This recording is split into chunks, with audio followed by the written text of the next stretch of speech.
Welcome to the tutorial about more about simplifying radicals.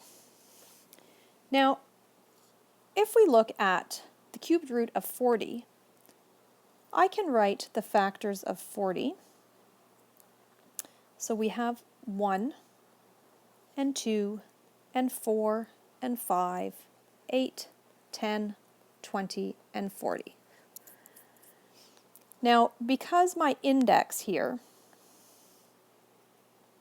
is cubed, so I'm looking for, in my factors, a perfect cube at the moment. So which factor is a perfect cube?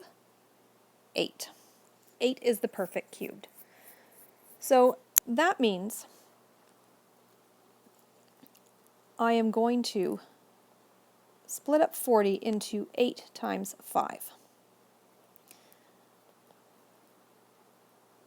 And I know I can write it as the cubed root of 8 multiplied by the cubed root of 5. I can solve the cubed root of 8, that is 2, times 3 cubed root of 5. So I'm going to rewrite that as 2 cubed root 5. Let's look at fourth root of 48. So let's write the factors. I have 1, 2, 3, 6, 8, 16, 24, and 48. Now if I look at my index, I'm looking for a perfect fourth.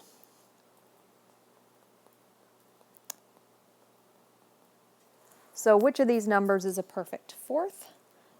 So I have 16 is the largest perfect fourth. So that means I can write the fourth root of 16 times 3, and I can separate those out based on my radical rules. So fourth root of 16 times the fourth root of 3, and I know the fourth root of 16 is 2 times the fourth root of 3, and I can rewrite that as 2 fourth root 3.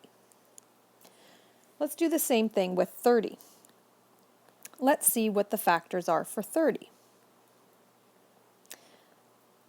Well, we have 1, we have 2, we have 3, 5, and 6, 10, 20, and 30. Now, I'm looking for a perfect square based on my index.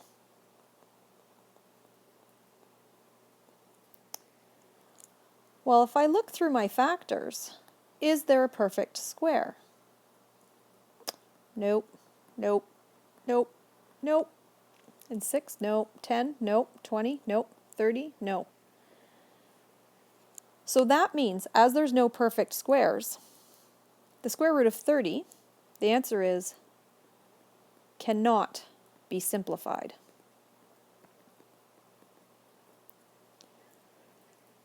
And that'll happen. And the reason is, so if you're asked to justify, and the reason is there are no perfect square factors.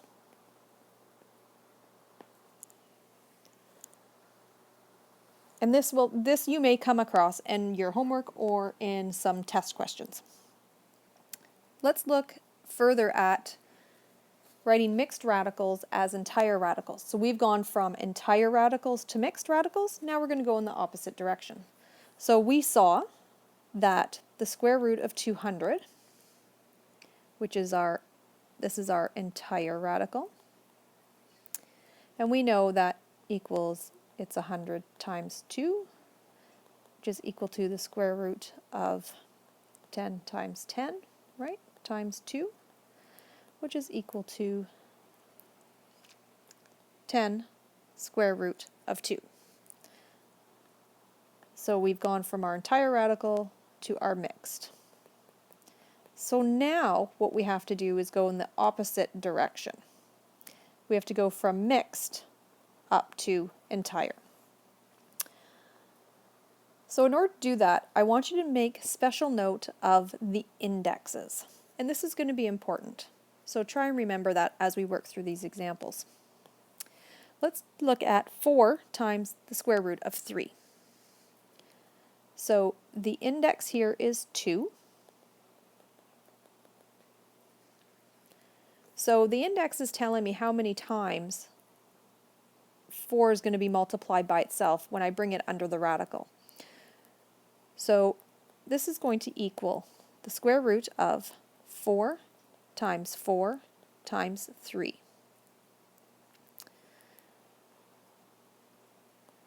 That leads me to 16 times 3 under the square root sign, and that leads me to the square root of 48. Let's look at example B. We have 3 times the cubed root of 2. And this one we have an index equal to 3. So that means I have to bring the 3 in 3 times. So this time I'm going to separate them out. I have the square root, cubed root, of 3 times 3 times 3 times the cubed root of 2. And I'm going to bring them all together now. So it's the cubed root of 3 times 3 times 3 times 2, which is equal to the cubed root of 27 times 2, which is equal to the cubed root of 54. Now let's look at C.